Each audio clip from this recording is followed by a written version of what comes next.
도심 곳곳에서 연달아 발생하는 끔찍한 살인사건. 범인은 여성을 살해 후 시신을 하고 시신의 일부를 가져갑니다. 그리고 한 평범한 주부가 그 범인이 자신의 아들이 아닐까 의심하기 시작합니다. 아들이 일종의 정신적인 병에 든 건 아닐까 하고 말입니다. 겉으로는 드러나지 않는 병, 걸린 사람마저 깨닫지 못하는 채 사람들 사이에서 살아가는 병. 오늘 다룰 작품은 사륙에 이르는 병입니다.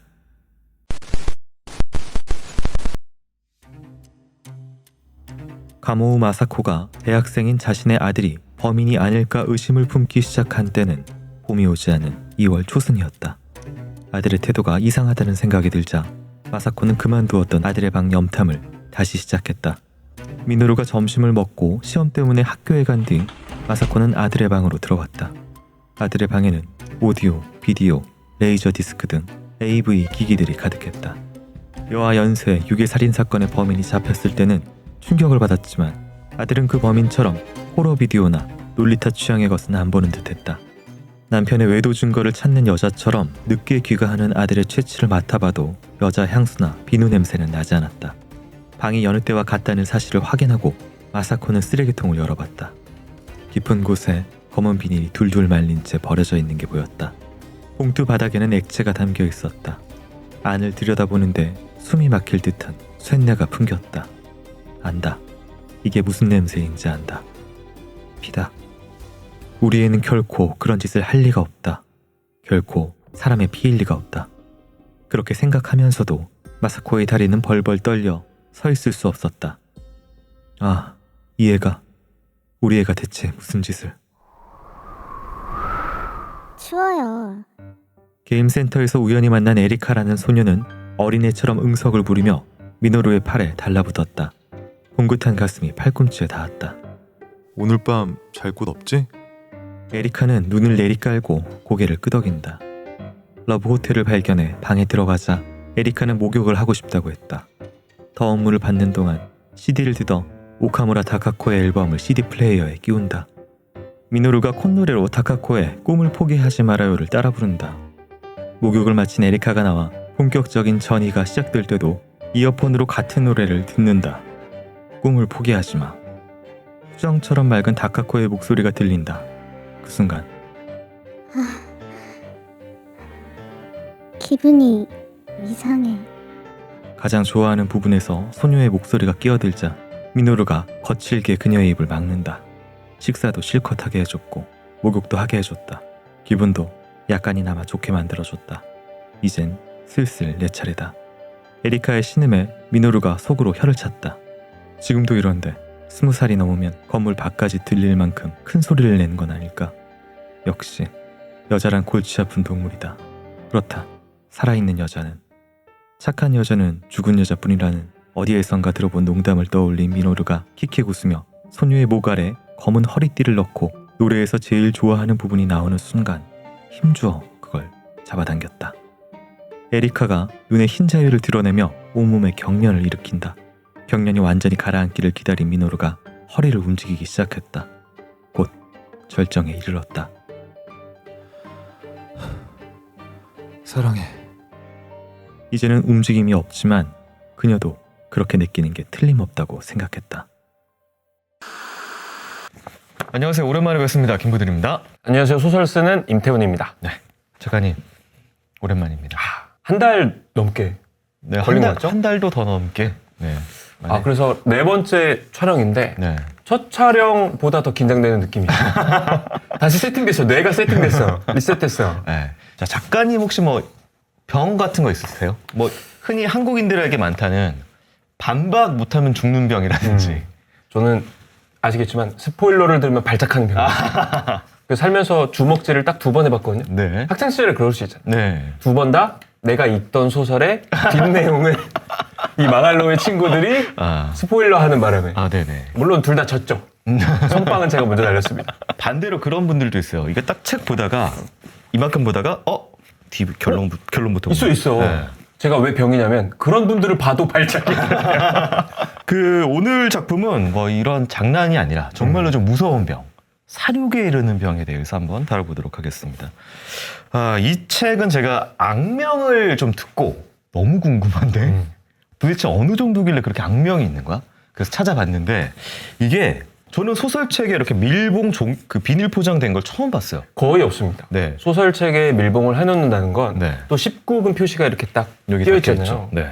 원래 소설책에 19금 표시가 있는 경우도 되게 드뭅니다. 네. 만화나 이렇게 어떤 그림이 있는 매체와 달리 활자로만 돼 있는 건 네. 어느 정도 용인을 해주는 편이에요.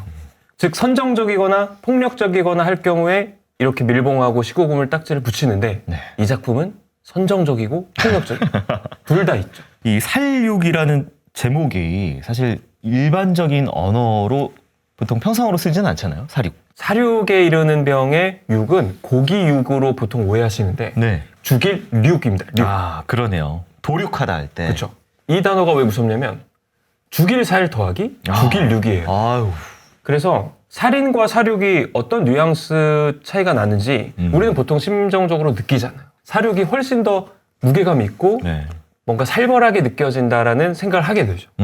근데 또 하나 밀봉된 이유 중에 하나가 또 저는 사실은 이게 스포일러라고 생각을 하거든요. 이 책이 또 유명한 것 중에 하나가 마지막 한 페이지에 모든 게 앞에서 읽었던 몇백 페이지가 다 뒤집어진다라는 거는 알고 보긴 했어요. 책 띠지에 이렇게 적혀 있죠. 네. 마지막 한 장이 모든 것을 바꾼다. 네네. 이런 식으로 되어 있어요. 네. 근데 사실 근데 이것만 봐도 아 뭔가 후반에 충격적인 뒤집기가 있나 보다. 네. 식스센스처럼. 네. 작품을 보다 보면 점점 모르게 되는 모르겠어요. 거죠. 저도 모르겠어요. 도대체 뭐가 그래서 어느 뒤집힌다는 순간 건지. 네. 트릭의 존재를 잊고 네. 그냥 이 이야기의 결말이 궁금해서 따라가다가 네. 이제 이 책을 읽은 사람들이 다 똑같이 하는 얘기가 네. 마지막 페이지를 덮자마자 첫 페이지로 돌아간다. 아, 맞아요. 저도 그랬어요. 이렇게 얘기해요. 네네네네. 저도 그 짓을 하게 돼요. 뭐라고? 그래서 보게 되죠. 네. 오늘은 우리가 치명적인 스포일러는 예. 하지 않기로 약속했어요. 그 마지막 페이지는 안 얘기하도록 하겠습니다. 그런데 그게 없어도 마지막 페이지를 누가 딱 찢었어요. 그걸 못 봐도 너무 재밌어. 네, 그런 책이에요. 그렇죠. 네. 저 같은 사람들만 발작하겠죠. 네. 마지막 페이지 어디 갔어?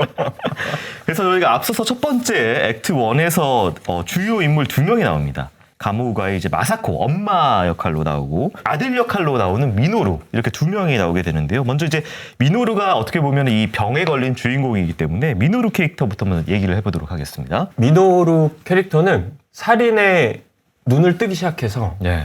점점 자신의 살인 방법을 진화하는 면모를 보여줌과 동시에 다른 소설보다 더 독특한 점이 있다면 이 살인마가 계속 자기 자신에게 질문을 던져요. 내가 이 여자에게 왜 끌리고 있지? 그리고 왜 나는 만족할 수 없지? 이제 읽는 독자들은 그럼 사람을 죽이지 마 임마 이런 생각이 들지만 얘는 뒤틀려 버린 괴물, 네. 악마이기 때문에 그런 쪽은 까맣게 생각하지 않은 채 되게 순수하게 집착해요. 네. 그 욕망에. 네. 살인마가 탄생해서 알을 깨고 나오는 과정을 이게 우리가 같이 동참하는 것 같은 몰입감을 줍니다. 그게 또 불쾌하다 그러시는 분이 계세요. 불쾌할 수밖에 없죠. 네. 영화에서는 끔찍한 살인마들이 살인 장면을 저지르는 걸 우리가 안전한 거리에서 제4의 벽 너머에서 보게 되죠. 근데 이 소설은 이 살인마의 속마음 속으로 들어가서 네. 그 사고의 메커니즘을 함께 하기 때문에 그러니까 이게 이 사람의 심리도 따라가지만 묘사가 이제 예를 들어서 사체 손괴도 이제 이 미노루의 입장에서 여기를 절개하는데 지방층이 여기다 노란 게 나오는구나. 이걸 따라가야 돼요. 같이. 그러니까 그 해부학적인 그런 걸 같이 따라가게 되니까 2중 3중으로 더 몰입해서 괴로운 그런 느낌이 드는 거죠. 그래서 한국에 저는 이제 전자책으로 책을 많이 읽으니까 네. 전자책에는 댓글이 이렇게 쫙 실시간으로 달리지 않습니까? 이게 여러 번 개정판도 나오고 해서 네. 요즘 최근 한국 독자들은 이 작품을 어떻게 읽었을까? 아. 보면 예상하셨다시피 네. 별 5개와 1개뿐입니다. 이제 이런 묘사들이 아. 너무 강력하고 불쾌해서 네. 내상을 입을 수 있습니다. 오랜만에 이거 한번 해볼까요? 별 5개, 별 하나, 올림픽. 하나, 둘, 셋. 나 별 5개. 그러니까 여기 앉아서 이 얘기를 하고 그런데 있는 거예요. 별 5개를 남기신 분들도 네. 이 작품의 불쾌함과 예. 폭력성은 알겠지만 네. 그럼에도 이 작품이 남긴 성취, 그 트릭의 가치, 네. 트릭을 제외하고서도 그 당시 일본 사회상을 어떤 메스로 탁 해부하는 것 같은 네. 작가의 통찰력 같은 것들이 되게 뛰어납니다. 네. 그래서 애증의 작품 같은 느낌이 있죠, 저에게. 자, 미노루 얘기를 했으니까 저희가 마사코 이야기를 해야 됩니다. 마사코는 이제 초반부에 좀 엄마의 입장에 우리를 좀 태워서 마치 그 마더, 봉준호 감독님의 마더의 김혜자 씨가 이제 원빈 우리 아들 아니에요 그러면서 우리 아들이 가듯이 안 그랬거든요. 네, 그렇게 시작을 해요. 그런데 이 마사코는 어떤 또 색다른 맛이 느껴지냐면 일본 엄마예요. 그래서 일본에 우리가 알고 있는 단란한 가족, 어머니 아버지 있고 아들 딸이 있고 네. 남부러울 것 없고. 근데 이 마사코는 보통 아들에게 집착하는 어머니들이 그렇듯이 남편과의 어떤 사랑 관계가 거의 없습니다. 왜 결혼했는지 싶을 정도예요. 그럴 경우엔 이 남편이 채워주지 못하는, 아내에게 주는 걸 제대로 받지 못한 네. 여인이 내 아들은 완벽한 존재, 흠결 없는 존재, 내가 지켜낸 가정, 내가 소중히 여기는 이 무언가가 균열이 일어났을 때 네. 보통 평범한 엄마들이 보이던 반응에서 이 마사코 역시 뒤틀려가는 과정이 네. 이 작품의 또 재밌는 축입니다. 평범한 캐릭터는 아니라는 게 처음부터 나오는 건 네. 아들이 뭔가 이상한 일을 저지르고 있다라는 낌새를 아들의 쓰레기통을 몰래 뒤지면서 알게 됩니다. 우리 엄마가 그걸 뒤졌다는 걸 생각해요? 저도 똑같이 잠깐. 저희 어머니는 노크 같은 걸 하지 않으셨습니다. 저희 방은 잠금 장치가 없었어요. 아, 그래요? 아, 그러니까 마사코가 이 작품에 있느냐 없느냐가 저는 굉장히 중요하다고 느꼈던 이유가 우리 아들이 병에 걸린 거야. 이거는 사력에 이르는 병에 걸린 거야. 이러면서 병만 치료하면 돼. 우리 아들은 그런 애가 아니니까. 병은 걸린 거고 걸린 거면 원인이 있기 때문에 이게 이 원인을 찾아서 이게 사회를 보게 되는 지금 이 시대 이야기와 이 작품에도 실제로 나오는 그 미야모토 츠토모 사건에 대해서 이야기를 안 할 수가 없어요. 여기서는 어떤 그 연쇄 일본 여아 살인 사건 이 정도로 나오고 범인의 특성상 우리 아들도 이런 기기들도 많고 테이프도 많기 때문에 우리 애도 그 오덕후처럼 뭐 그런 거 보고 있는 거 아니야? 무슨 뭐 누리탐을 보고 있는 거 아니야라고 이 엄마가 걱정하는 장면이 나와요. 실제로 이제 미야모토 츠토무 사건은 80년에서 이제 90년 넘어갈 때까지 1년간 도쿄 근처에서 10대 전후에 거의 언더 쪽이죠. 여자 아이들의 토막 시신 같은 것들이 막 계속 나옵니다. 그리고 츠토무 사건 같은 경우에도 그 실제 범인의 부모님이 아들이 그런 놈인 줄 몰랐어요. 여기도 똑같이 이제 마사코가 그런 걱정을 하는 거죠. 설마 우리 애가 그런 애인가? 라고 설명을 하게 되는 것이고, 지금 이 마사코와 미노루 쪽을 먼저 봤다면은 이제 형사, 추적하는 형사가 나와야 되거든요. 그 부분의 이야기를 저희가 이제 이어서 좀 살펴보고 다시 이야기 나누도록 하겠습니다. 네. 전에 부하였던 노모토가 히고치의 집으로 불쑥 찾아온 건 2월 4일 늦은 오후였다. 히고치가 현역으로 있을 때 경보부로 갓 승진한 노모토는 이제 경부가 되었다. 선배님, 시마키 도시코라는 여자를 아십니까? 히고치는 담배에 불을 붙이려던 손을 멈췄다. 등줄기로 뭔가 올라오는 기분이었다. 그 여자에게 무슨 일이 있었나? 질문을 하면서도 그녀가 이미 죽었다는 것을 알았다. 살인사건 담당인 노모토가 움직인 걸 보면 그녀는 중대한 살인사건과 관련이 있으리. 오늘 아침 11시경에 아오야마의 한 호텔에서 교살당한 시신으로 발견됐습니다. 범인은 예리한 칼로 유방을 도려내고 하복부를 짰습니다. 시마키 도시코, 29세, 독신, 이혼 경력이 있는 간호사. 도시코는 히구치의 아내가 입원했을 때 아내를 돌봐준 간호사였다. 그리고 아내가 사망한 후 홀로 남겨진 히구치를 신경 써 가끔씩 돌봐주기 위해 히구치의 집을 방문했었다. 병원에서는 다소 로봇 같은 간호사였으나 아내가 세상을 뜨자 집으로 찾아온 그녀는 섬세한 배려와 무언의 위로를 해줬다. 히구치는 그녀가 세 번째로 찾아오던 날 눈물을 보이고 말았다. 도시코의 사망을 알고 찾아간 그녀의 집에서 히구치는 그녀의 여동생 가오루에게 도시코의 마음에 대해 듣게 됐다. 실은 도시코가 표현하진 않았지만 히구치를 마음에 품고 있었고, 그랬기에 병원도 아닌 사망한 환자의 남편 집에 찾아가 먹을 걸 챙겨주지 않았겠느냐는 것. 히구치는 실은 그녀의 마음을 알고 있었는지도 몰랐다.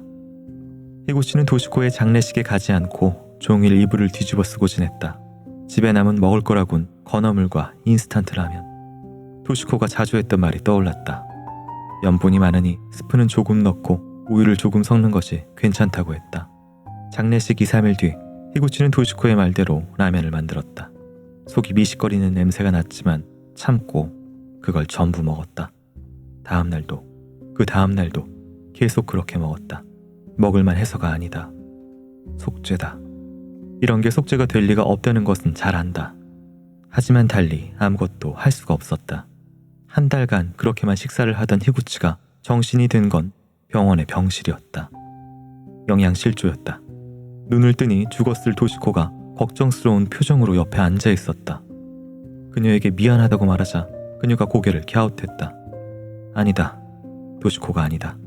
도시코의 여동생인 가오루였다. 제가 조금 전 가오루 씨와 네. 언닌 줄 아셨던 거죠? 머리를 자르고 온 가오루는 언니의 옷을 입고 있었다. 자매가 많이 닮았다고 생각하는데 범인도 착각할 겁니다. 뭐라고?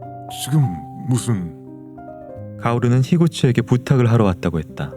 자신이 언니처럼 꾸미고 언니가 다녔던 곳을 다닐 것이고 범인이 착각을 하거나 적어도 동요할 거라고 했다.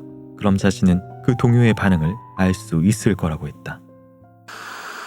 네, 형사, 노 형사 히구치가 나오고요. 가오루라는 이제 20대 여성이 나오는데 파트 이 두 캐릭터 어떻게 보셨나요? 저는 일단 형사, 늙은 형사, 은퇴한 늙은 형사죠. 이 히구치가 꽤 입체적인 캐릭터예요. 저는 파괴된 캐릭터에게 두 번째 기회가 주어지는 이야기를 좋아합니다. 저 원빈 배우가 주연했던 아저씨가 왜 그렇게 흥행했느냐를 생각해보면 액션도 액션이지만 네. 모든 걸 잃은 남자에게 소녀, 이웃집 소녀가 납치되는 끔찍한 사건이 네. 나에게 주어진 두 번째 기회를 잃어버리는 거거든요. 존윅 시리즈가 존윅이 미쳐 날뛰는 킬러의 이야기가 아니에요. 네네네. 야, 강아지 한 마리 죽였다고 저래? 근데 그 강아지가 파괴된 남자 존윅, 아내가 죽고 네. 파괴된 남자에게 내가 죽고 나서 우울에만 있지 말고 이 아이를 키우면서 살할 의지를 놓으면 안 돼? 끈이었던 거예요. 네. 근데 그걸 마피아가 가져가 버렸으니 네. 존윅은 이제 사람 죽이는 병기가 되는 거죠. 그래서 이 히구치 역시 비슷한 처지입니다. 아내가 죽고 네. 죽은 아내를 간호해줬던 간호사와 어떤 인간적인 유대감이 생긴 상황에서 네. 그 간호사가 끔찍한 살인사건의 희생자가 되고 네. 그리고 나서 너무나도 닮은 도시코의 여동생을 만나게 되면서 네. 두 파괴된 캐릭터들에게 그럼 이제 작가가 던져주는 건 마지막 기회죠. 네. 너희 둘이 힘을 합친다면 살인범을 경찰보다 먼저 잡을 수 있을지도 몰라. 그러니까 이제 히구치 같은 경우에는 세상의 모든 그 상황에 대해서 염증을 느끼는 거예요. 그러니까 지금 여기서 배경이 이제 80년대에서 90년대 넘어가면서 일본 버블이 생기면서 그 버블 터지고 막 이럴 때가 배경이거든요. 경제적으로는 풍요로운데 모든 소중한 가치들은 지금 다 붕괴되어 있는 어떤 그런 시대적인 그런 느낌이에요. 그래서 우리로 치면은 막 히구치가 내가 70년대 새마을 운동을 해서 이렇게 잘 살게 됐는데 갑자기 90년대 뭐 지존파, 오렌지족, 사람 죽이고 맞아?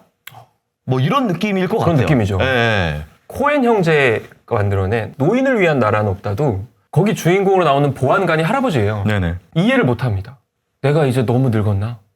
이 끔찍한 살인사건이나 이런 것들이 이 올드 꼰대들의 입장에선 네. 망조처럼 보이겠죠. 네. 지금 히구치가 그런 느낌입니다. 그리고 가오르라는 여동생의 캐릭터도 단편적으로 안 그렸던 게 어려서부터 언니가 가지고 있는 모든 것을 내가 질투를 해서 언니가 가지고 있다는 이유만으로 언니 나 그거 줘. 언니 나 이거 하면 안 돼? 라고 했던 부분 뭐 이렇게 좀 캐릭터를 좀 다층화 입체적으로 만들어 놨더라고요. 그렇죠? 언니의 남편마저도 네. 유혹해서 이혼하게 만들었는데 네. 사실은 그 남자에게 어떤 연모의 정을 느꼈던 것도 아니죠. 네. 그저 언니의 것을 빼앗고 싶다라는 유아기적 욕망 같은 것들이 고쳐지지 못한 채 어쩌면 나 때문에 언니가 죽은 게 아닐까? 언니의 결혼 생활이 나 때문에 망가졌고 그러니까 죄책감이 다 있는 거예요. 이 둘 다. 네. 그리고 요게 이쯤 되면은 또 미노루의 입장에서 보면은 미노루도 진화를 하게 되는데 앞서서는 어쨌든 이 미노루 같은 경우는 살아있는 여자랑 성관계를 맺을 수 없기 때문에 죽여놓고 성관계를 맺은 거에서 시작을 하는데 죽여놓고 집에서 돌아갔는데 너무 허무한 거예요. 조금 더 길게 느끼고 싶다. 뭔가 이 기분을 가져가고 싶다. 이 기분을 가져가는 것은 신체를 이제 가져가게 되는데 상징적으로 이제 유방 부분을 가져갑니다. 잘라서. 얘가 약간 좀 유아기 퇴행적이고 오디푸스 컴플렉스가 있어서 특히 이제 그 유아기적인 살인마 같은 경우에는 치은을 많이 이렇게 남기거든요. 가슴 쪽이나 엉덩이 쪽에. 그래서 이제 여기까지 보면은 이 작가님이 아비코 다케마루님인데 이분이 이제 교토대학 문학부의 철학과를 다니다가 이제 중퇴를 합니다. 그리고 이제 이 책을 보면은 뒷부분에 저는 이제 추리소설 뒷부분에 그런 게 있는 게 처음 봤는데 참고 문헌이 있어요. 정신 분석한 책이나 심리학 책들의 참고 문헌을 뒤에 써놨더라고요. 교수들의 네. 직업병입니다. 아, 사실 윤리의식이기도 해요. 네. 논문을 쓰려면 무조건 네. 내가 어디에서 참고 문헌에 영향을 받았고 발췌했는지를 네. 밝히는 것부터 우리가 배우잖아요. 네. 그러니까 보통 내가 추리소설을 쓰는데 뭐 김전일 뒤에 막 이런 게 써있지 않잖아요. 근데 이 지금 작가분은 어떻게 보면은 논문을 쓰는 마음으로 이 글을 썼구나. 그래서 이 글에 나오는 미국의 연쇄살인마, 뭐 에드 캠퍼라든지 뭐 과거의 모든 인물들에 관한 데이터가 정말 사실에 근거해서 쓰여져 있고 여기서 나오는 많은 정신분석학 개념들도 사실에 분석해서 쓰여져 있다. 그래서 굉장히 뎁스가 깊다. 배운 사람들의 태도입니다. 네, 작가는 세 종류가 있다 생각해요. 네, 배운 사람, 네, 변태, 네. 배운 변태. 박찬욱 감독님이네요. 아, 배운 변태죠. 네. 사실 봉준호 감독님도 배운 변태라고 네, 생각해요. 맞습니다, 맞습니다. 대가들은 보통 배운 변태인데 예. 저는 이 작품의 작가도 네. 배우기만 한 사람은 아니라고 느껴졌어요. 왜? 이 어떤 변태성은 이 작품에서 네네네. 어떤 묘사를 하거나 네네. 아방가르드적으로 연출하는 살인 장면 같은 것들을 보면 네. 이거는 그저 문서를 연구한 사람만이 쓸 수 있는 영역을 넘어섰다. 네. 변태기가 있다. 맞습니다. 자, 그리고 이제 저희가 이 변태 최종장을 향해서 마지막에 3장을 살펴보고 이유를 살펴볼 텐데요. 약 스포일러는 포함이 되어 있고요. 강 스포일러는 포함이 안 되어 있습니다. 또한 이 작품을 보고 나서 뭔가 작품은 재밌었는데 헛헛하다. 조금 더 심층적인 이야기, 분석이 궁금하다. 해설이 궁금하다. 라고 하시는 분들은 저희 세 번째 토크 부분을 꼭 봐주시길 바랍니다. 미노루가 자기가 좋아하는 벽장 안에 있다. 고양이처럼 몸을 웅크리고 오래간만에 엄마 냄새에 쌓여 어느새 잠이 들었다. 문득 눈을 떴을 때는 일요일 점심이 지났을 때였다. 벽장 문을 열자 어머니가 두 손을 배 위로 깍지 끼고 요 위에 똑바로 누워 자는 중이었다. 얼마 전 TV에서 본 이집트의 관이 떠올랐다. 이집트에서는 시체를 언제까지나 썩지 않게 만들었다. 그는 이집트 관 안에 살아있는 것처럼 아름다운 여자의 시체가 들어있을 거라고 믿었다. 잠든 어머니는 성스러울 만큼 아름다웠다. 풍만한 가슴이 얇은 스웨터 안에서 호흡에 맞춰 조용히 오르내렸다. 시선을 옮기니 약간 말려 올라간 스커트 자락 아래 희고 매끈한 다리가 보였다.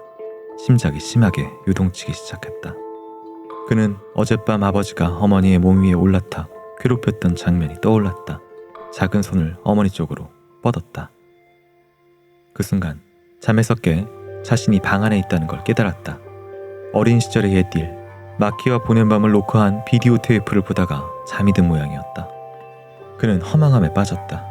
마키가 경련하다 심장이 멈추고 그녀 안에 모든 것을 쏟아낸 그날의 기록이었지만 가져온 유방과 질은 곧 썩은 내를 풍기고 형태를 잃었고 이렇게 비디오로 기록된 영상도 허망한 마스터베이션일 뿐이었다.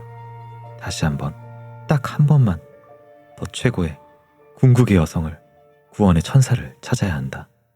천사라고 하자 그는 지금껏 사랑했던 여자 중 하얀 옷의 간호사가 떠올랐다. 시마키 도시코. 그녀야말로 최고의 여성에 가까웠다. 그런 여자를 찾아야 했다. 로폰기 거리를 돌아다니며 이리저리 시선을 옮기던 미노루가 너무 놀라고 말았다. 한 레코드점 앞을 걷고 있을 때였다. 길 건너편 도로에서 뭔가 헛것 같은 것을 봤다. 전에 사랑했던 여인의 환상 같은 것. 미노루가 다급히 길을 건넜다. 그리고는 다급히 주위를 살폈다. 하지만 그 여자와 닮은 누구도 없었다. 내가 잘못 본 거겠지. 그 여자는 이런 곳에 있을 리가 없다. 그 여자는 자신의 집 마당에 있으니까. 미노루가 황급하게 집으로 돌아와 마당을 파헤치기 시작했다. 자신이 묻어놓은 것은 유방 3개와 질 2개로 비닐봉지가 5개였다. 그런데 마당의 비닐봉지는 3개에 불과했다. 유방과 질 하나가 없었다. 내가 기억을 잘못하는 건가? 아니면 도시코, 그녀가 진짜 살아 돌아왔나? 네, 이제 가오루가 도시코를 흉내를 냈는데 우리는 알고 있죠. 가오루가 흉내를 내고 있다라는 걸. 근데 미노루도 내가 그 여자 죽였는데 왜 있지? 그러면서 이들이 언젠가 다시 만나겠구나. 네, 그 최종장을 향해서 달려가는 내용입니다. 네. 결말부 부분을 좀 스포 없이 저희가 좀 이야기를 해봐야 되는데요. 이 부분 어떻게 보셨나요? 통신사 오래 쓰고 계시는 분들 제발 꼭 보십시오. 네, 지금 잡은 물고기 되셨다고요. 김 PD 진정. 와. 제가 너무 안타까워서 그렇죠. 여러분 지금 사용하시는 거 꼭 필요한 요금제신가요? 혹시 아주 예전에 느린 속도로 가입하고 비싼 요금 내고 계신가요? 인터넷 끝판왕에서 해결해 드립니다. 인터넷, 핸드폰, 가족 결합 등 최적의 가성비 요금제로 만들어드리면서요. 통신 지원금 현금 80만 원 설치 당일 즉시 입금시켜드립니다.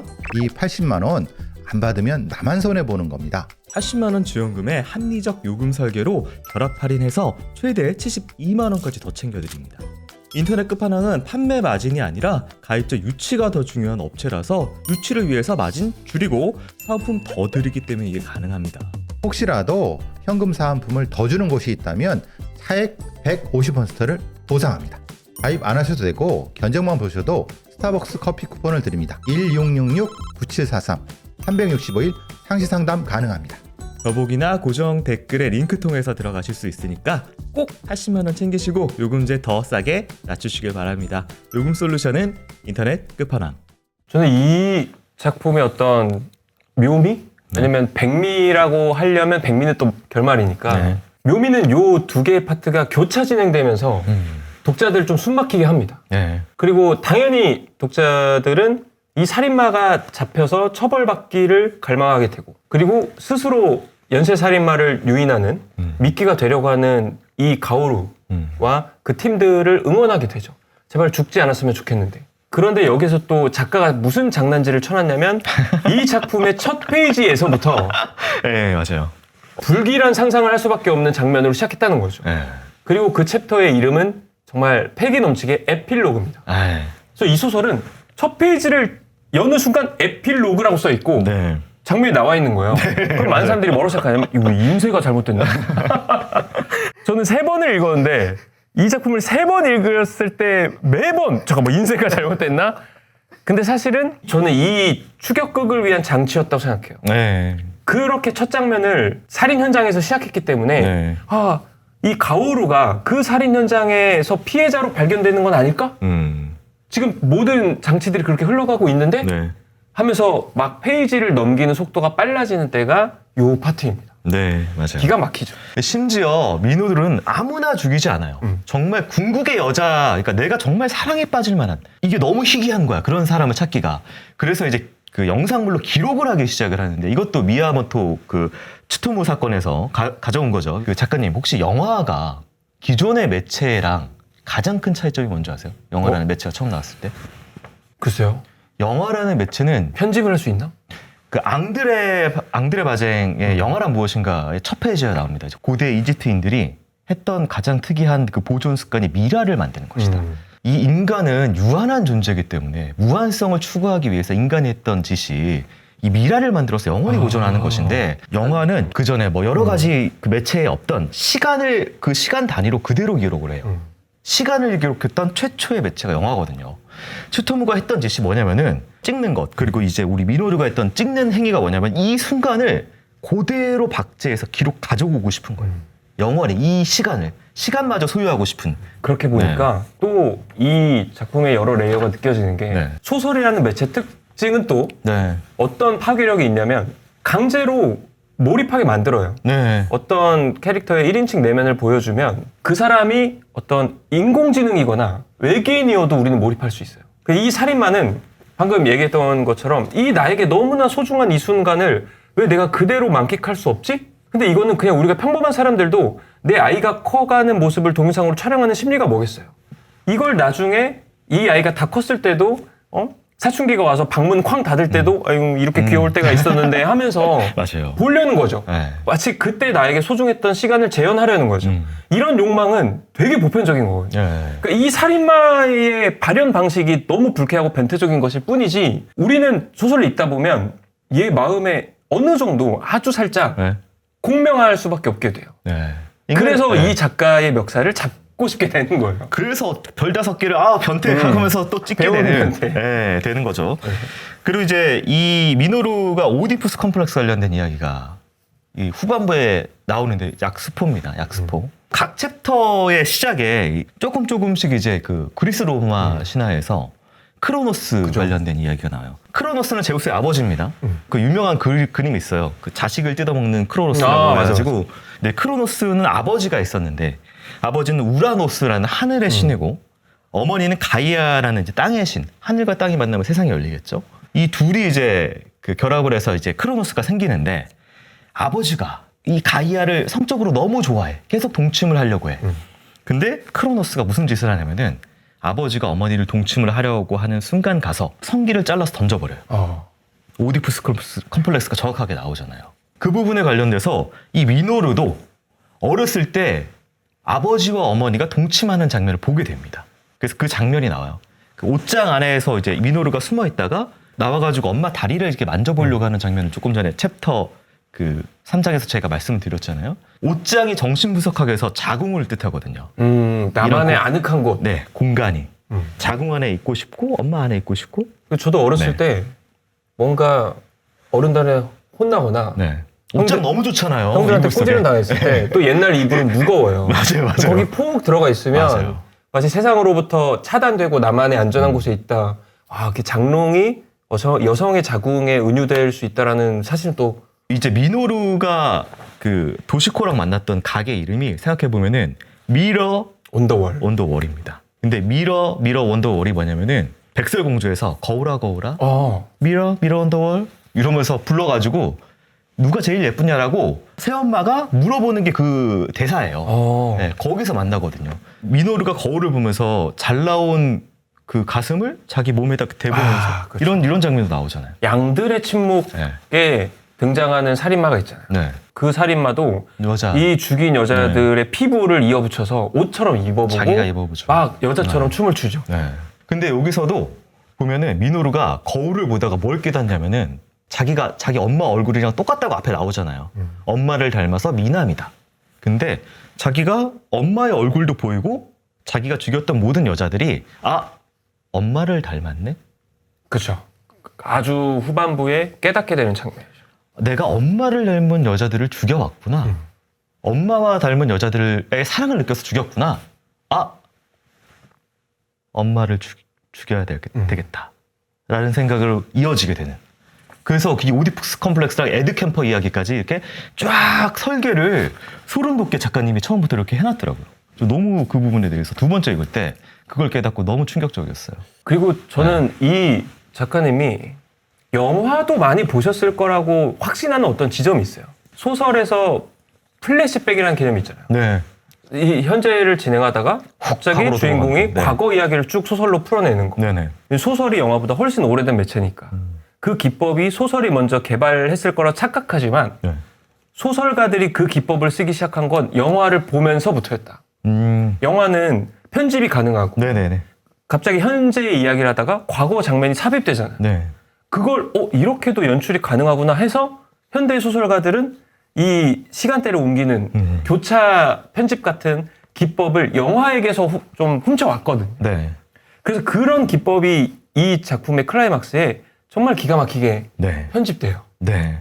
이게 서스펜스의 마술이라는 게 네. 독자는 아는 사실을 이 소설의 인물들만 모를 때 발생하는 거거든요. 네네네. 야, 저 뒤에 살인마가 있어. 저 계단을 향해 네. 올라오고 있어. 도망쳐야 돼. 근데 이 소설의 인물들은 네. 그러면 내일 보지 하면서 갑자기 그 눈을 맞아, 빠져나갈 맞아, 때 맞아. 우리는 미쳐버릴까 고구마 100개 먹은 네. 것 같죠. 근데 그런 상황에 또 갑자기 딱 교차 편집해서 자, 이번엔 살인마의 10분 전을 보여드립니다.